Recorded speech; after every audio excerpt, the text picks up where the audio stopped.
Life is like a river. It passes through many stages, many obstacles, yet it keeps flowing. And like the river, the purpose of life is the adventure of the journey, not its destination. Welcome, ladies and gentlemen, to the program Dr. Tapaswini's Corner. Well, that's me, and I work as a head and neck oncosurgeon at the Fortis Hospital.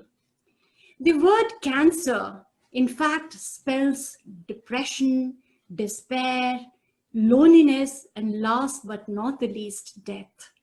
But are there cancers which are biologically better and could be coined as good cancers? And that's the story of thyroid cancer.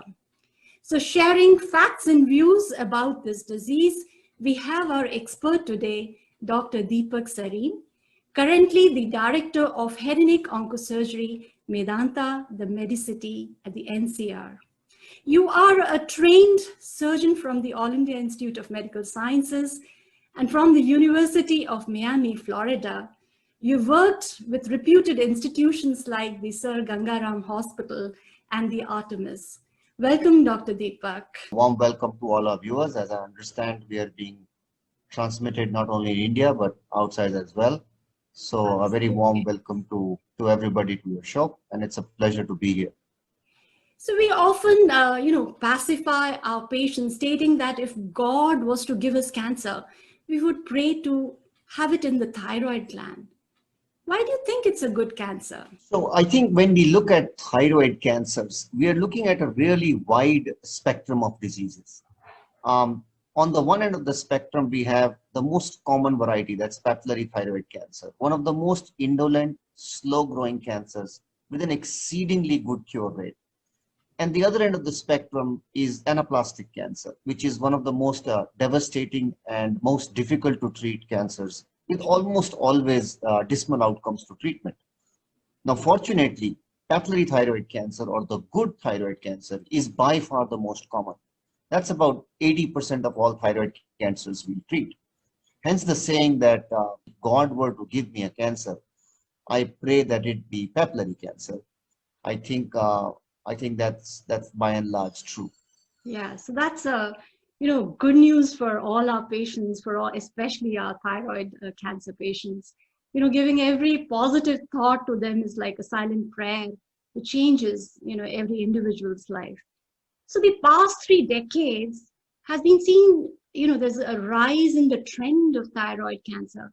So what do you think is the possible cause behind? So as you said, we've all seen an increasing trend. Certainly, I've noticed it in my practice, and so is all of us. Data from the West will tell us in the US, in 3 decades, the incidence has gone up 3 times.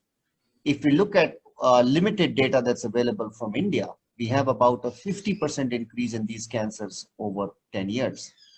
And some of the most dramatic increase was seen in Korea, where you had a 7-fold increase in these cancers from the early 2000s onwards. And when we reflect into these reasons, we get a sense of why we are seeing a greater number. A large number of why we are seeing more is because we are detecting more. We're detecting because of various tests that are run. For example, ultrasound, CTs, MRs, often they are run for problems that are not related to the thyroid. A person may visit his doctor for a different problem, a chest problem, a neck pain, get a scan, and that picks up a thyroid cancer. In Korea, they actually started a screening program of the neck in the early 2000s. And when they screened people's necks, they detected a large number of these so-called papillary cancers. And that's what led to the increased incidence. So primarily, it's our ability to detect more, but there is also a small but a discrete component of actual increase in numbers, not just increased detection. Right. So they're actually being incidentally picked up. You're investigating patients for other reasons. And when you run these investigations, you realize that there is a lesion sitting in the thyroid. So a lot of this has been coined as the incidentallomas. And one of the reasons that we find is increasing screening and also the number of investigations that we are running on our patients. So how common are these cancers, with respect to overall cancers and with respect to the head and neck cancer? So it's going to be different in India and different in the Western world. In India, head and neck cancers are very common, and that number is primarily driven by the oral cancer incidence related to our habits of chewing tobacco, which is very prevalent in this country. So in a head and neck service in India, thyroid cancers may form a lesser proportion of your patients. Contrast that in the West, where head and neck cancers are only about 5% of all cancers. Thyroid cancers will be a large proportion of what they treat, not necessarily because the numbers of thyroid cancer are more, but as a proportion, it's a greater percentage of patients visiting their clinics. So 30 to 40% of most of our cancers have become lifestyle-based diseases. Is that true for thyroid, or does thyroid have some other etiology cause behind? So unlike a lot of cancers, and particularly, tobacco-related cancers, thyroid cancer is in contrast. So we don't have any known environmental or lifestyle factors that necessarily contribute to thyroid cancer. Probably the best studied etiological factor is exposure to radiation. In the early 50s, radiation was used to treat a lot of benign diseases, including tonsillitis. And a lot of children were exposed to radiation in treating these conditions. At that time, unknown what long-term side effects can happen from this. And a lot of these children went on to develop thyroid cancers.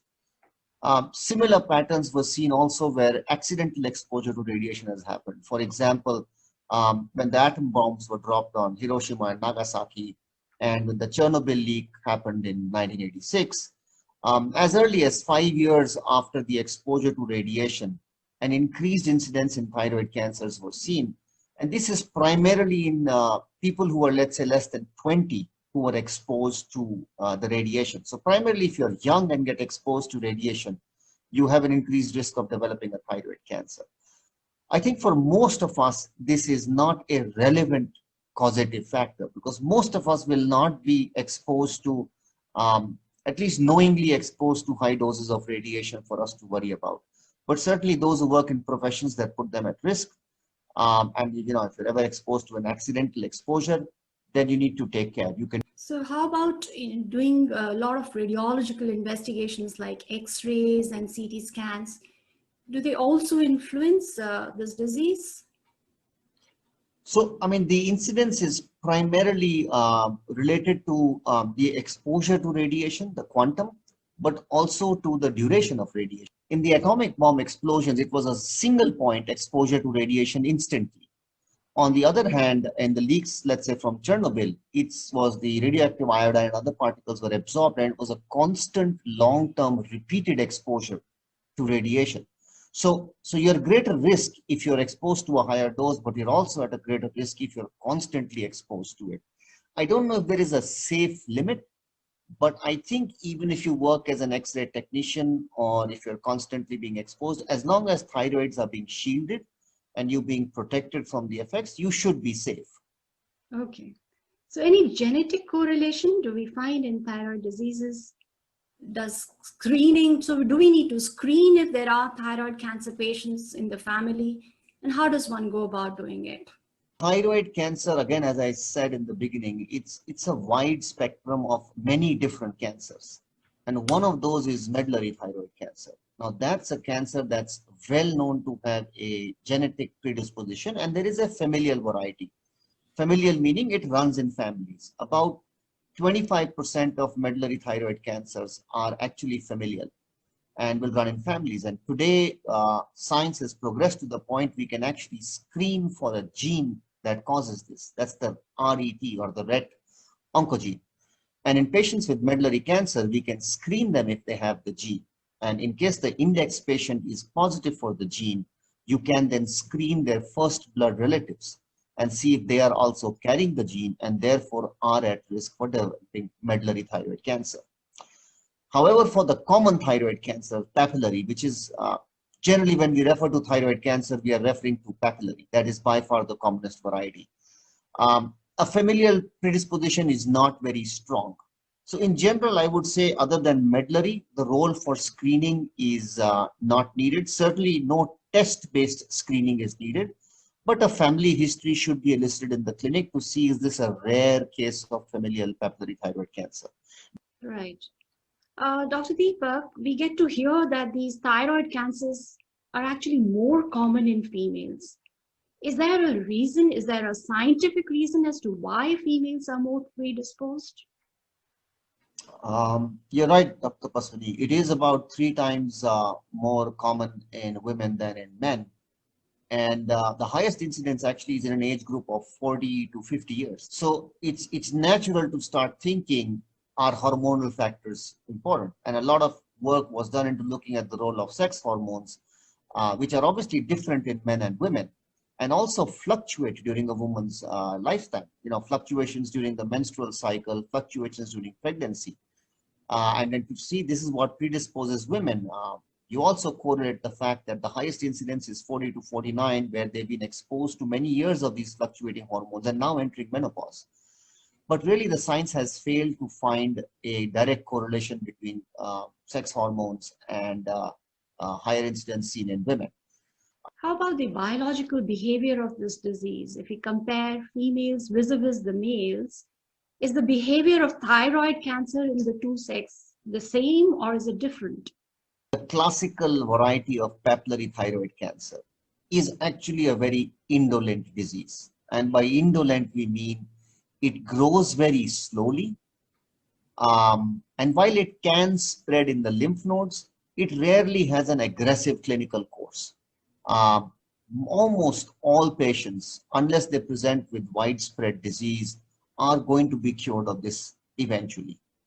Now, in this indolent spectrum, women actually do a little better than men in terms of outcome. So, well, there's something to balance the fact that if you're a woman, you're at higher risk, but you're likely going to do better with treatment if you are unfortunate enough to get this cancer. So I guess nature's way of balancing things out.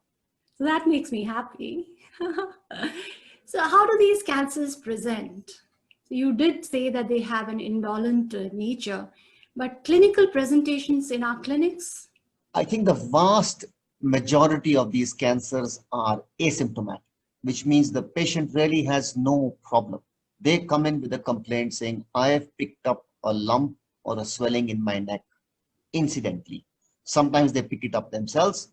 Sometimes it's picked up or pointed out by a friend or an acquaintance or a relative. And last week we had a patient who's a person giving the facial to them pointed out they have a lump in the neck. So most of the times, because it doesn't cause any problem and they're very slow growing, so you don't notice or realize there is a sudden change. I think that's the commonest way we see them. Symptomatic thyroid cancer means the patient actually comes in with a complaint or a symptom is actually rare and only seen if the cancer is very large, has spread in the body, or has invaded the surrounding structures and causing some kind of a dysfunction. But that's a rare presentation. And the third way they present is what you referred to earlier, is the incidentaloma, which is the thyroid cancer that's picked up incidentally while you were investigating a different problem altogether.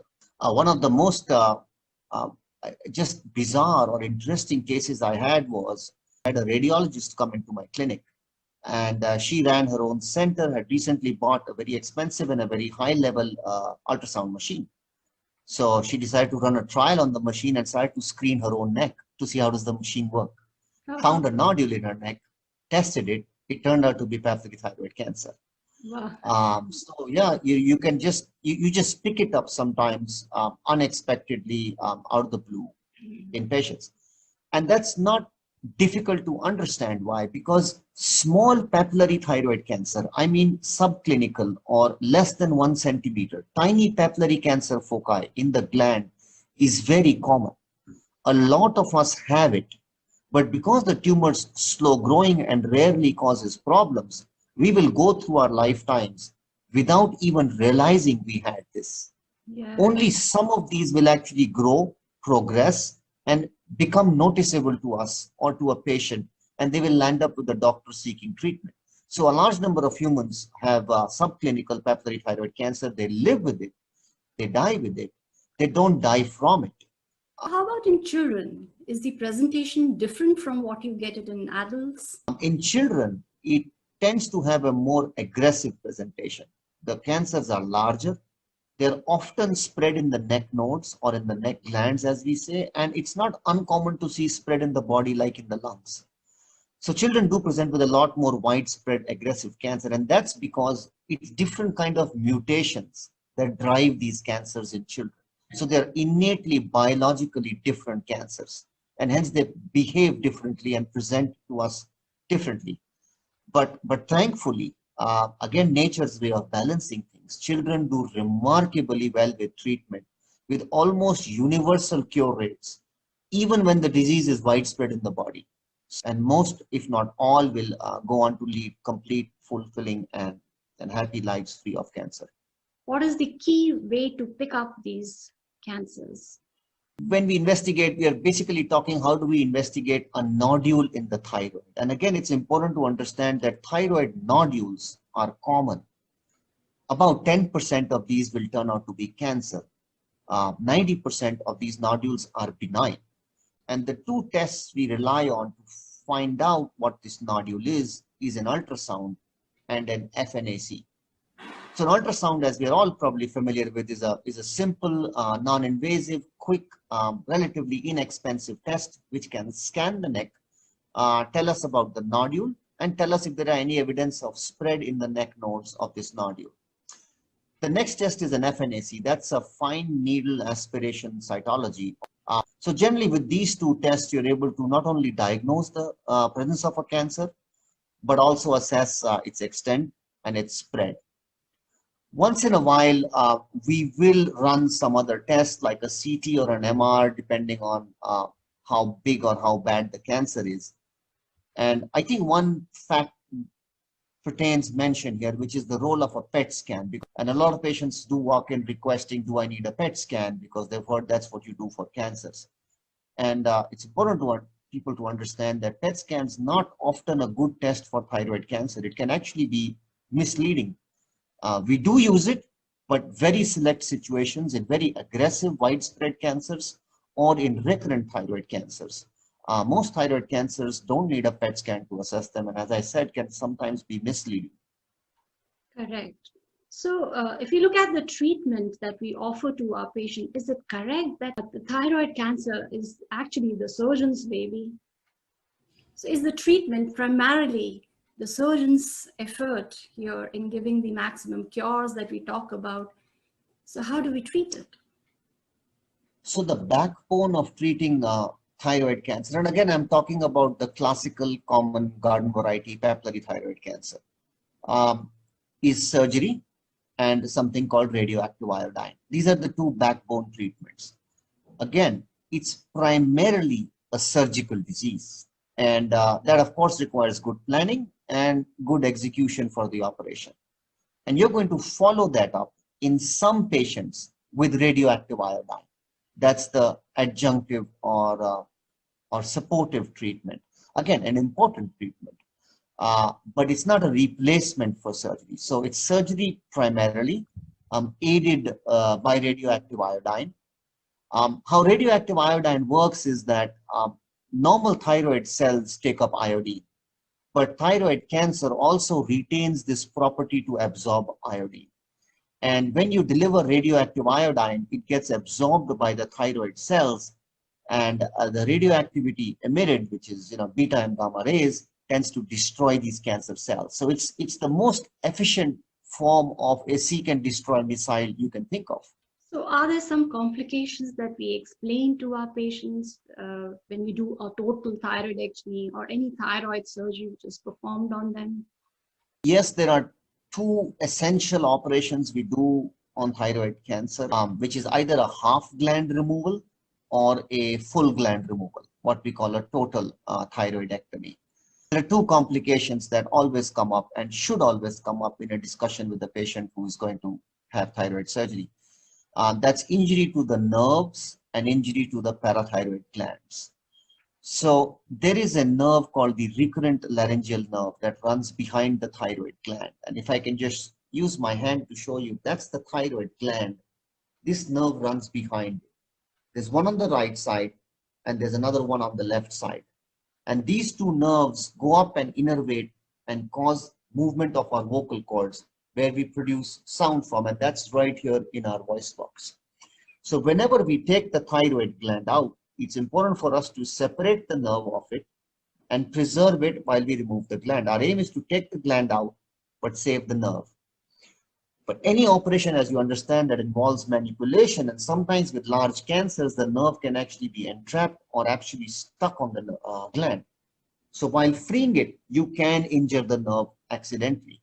And about 1% of patients who have thyroid surgery will have permanent nerve dysfunction and a voice that is hoarse or breathy as a result of that.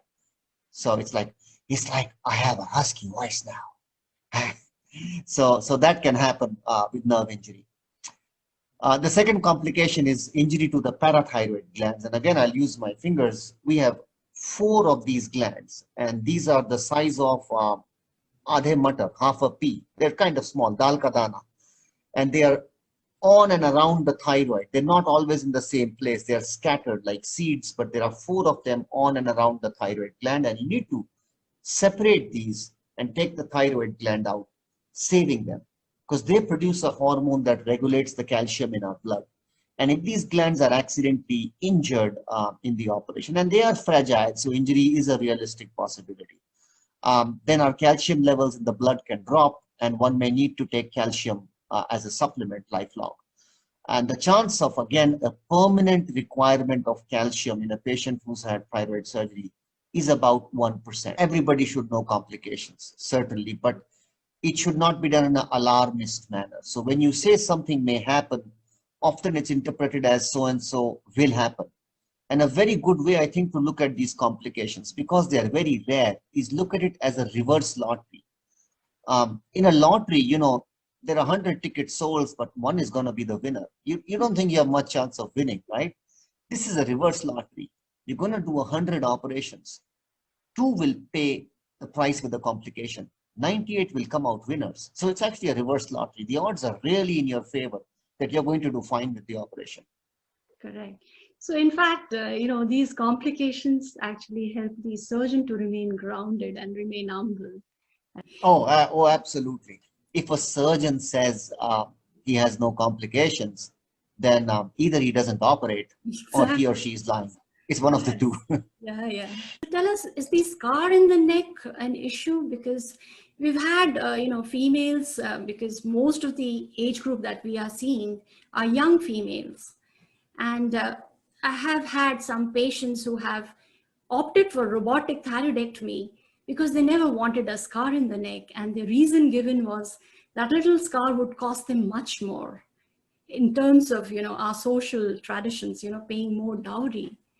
So how correct do you think is this, perception in our society?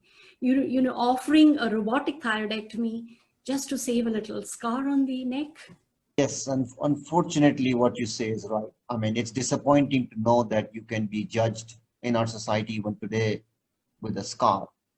But I think it is a reality that a lot of people have to face. I look at it a little differently. It's also a question of sometimes privacy. So if there's a scar in the neck, you're going to be asked by 100 million people, what happened, what did you do? And sometimes, as a person, you may not want to discuss your medical past history with just about everybody. Exactly. But it's natural human curiosity. You see what looks like a surgical scar and you ask questions. So it's not a question only of a dowry or a male or a female, either saying, will I find the right partner? Will the scar be a problem with that? But the scars are actually really subtle. It's a very fine line which mimics a natural neck crease, which if you give it a year or 2 years is very faint, unless somebody actually pointedly looks at it. But nonetheless, if you want to avoid that, then you can offer patients remote access, or what, as you said, robotic surgery, which is you can place the scar in the hairline sort of here rather than here where it's placed with conventional surgery, and approach the surgical field with the robot and then get in and do the operation, but avoiding a scar, a visible scar on the patient's neck. So we've done it. We're very selective on whom we offer it to. It's a very reasonable option to offer a patient. Dr. Deepak, let's look at thyroid cancer during pregnancy. So how does one treat if we have a patient who is pregnant and has thyroid cancer? Very relevant question. I think, especially with thyroid cancer. I mean, you could have any cancer in pregnancy, but with thyroid cancer, there are two things that make it unique in pregnancy. Number one, it's known to enlarge rapidly during pregnancy, and that's because one of the pregnancy hormones, human chorionic gonadotropin, stimulates actually proliferation and growth of the thyroid cancer cells. So the lady may be harboring the cancer before she got pregnant, but it just grows to a size where it becomes obvious in pregnancy, and that's when they'll end up seeing a doctor. That's one. The second is, because the cancer is indolent, not life-threatening, you have to carefully weigh the option between going ahead and treating this surgically versus trying to preserve the pregnancy. So if you detect this fairly early in pregnancy, like in the first trimester, you will often offer surgery in the second trimester, which is the safest period in pregnancy to have an operation. If you detect it later in the pregnancy, like in third trimester, generally you won't rush to do an operation because you may precipitate premature labor and death of the fetus. So if the cancer is innocuous, garden variety, the indolent version of papillary, you'll actually ask the lady to go through her pregnancy and then come back for surgery post-delivery when it's safe for her to have the operation and her child's been born. By delaying this by a few months, you do not compromise the eventual chance of successful treatment, which remains universally very, very high. So post-surgery, we often recommend radioiodine therapy or a radioiodine ablation. So what are the issues with this sort of a therapy? Problems which the patient have to face in future, the side effects?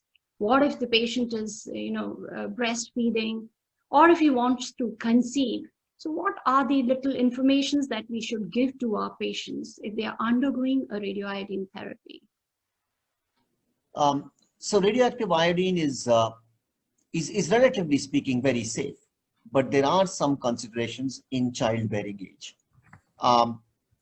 You don't want the developing fetus to be exposed to the radioactive iodine because of detrimental effects it may have on the fetus's thyroid gland, or the risk of developing cancers from being exposed to radioactivity in a very, very early developmental stage. So generally, if you received therapeutic doses, high doses of radioactive iodine, as a woman, you'll be asked not to conceive for at least 6 months, and sometimes longer, depending on the dose that's been given. In terms of side effects, it's relatively very safe therapy. You can get a bit of gastritis from the radioactive compound, which is drunk or swallowed as a pill. In the longer term, the radioactive iodine can harm your salivary glands. So some patients may complain of pain in their saliva glands, which are, like the submandibular glands out here. And rarely some patients may even notice that they have a dry mouth because the saliva production comes down. But by and large, it's fairly safe therapy. Is there any role of radiotherapy or chemotherapy in thyroid cancers? Radiation is used. We are talking of conventional radiation, the kind that's used very commonly in other cancers, but in very, very select situations. Again, we're talking of large, aggressive, and the ugly variety of thyroid cancers. Yes. In terms of chemotherapy, I think this has been an exciting area of development in the last couple of years. And at least 2 drugs have now been approved based on high quality evidence, sorafenib and lenvatinib. These are what we call tyrosine kinase inhibitors, TKIs, that have been proven with high quality evidence to have an effect in slowing the growth of thyroid cancer.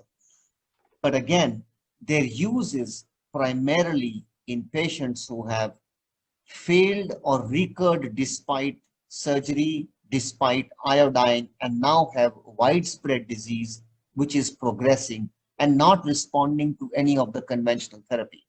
So in the current context that we are living in the COVID era, has our approach to thyroid cancer patients changed to any extent? Yes and no. I think as our understanding of COVID has grown and we understand better what precautions need to be taken, the protocols in hospitals are very well streamlined now. Most patients will flow through a hospital system now without a substantially increased risk of exposure to COVID or catching it. So now I think we would start bringing in thyroid cancer patients and start treating them rather than saying, you wait. Now understanding that COVID is going to be around for months, if not years, we have to adapt to it. We need to take the right precautions, follow robust protocols, but we need to treat patients. Thank you so much, Dr. Deepak. It was indeed a pleasure to have you on our program today. There's so much to learn, so much to share, and probably this entire lifetime is too short. Thank you once again. Join us next week with our expert for talk on another cancer. Till then, goodbye.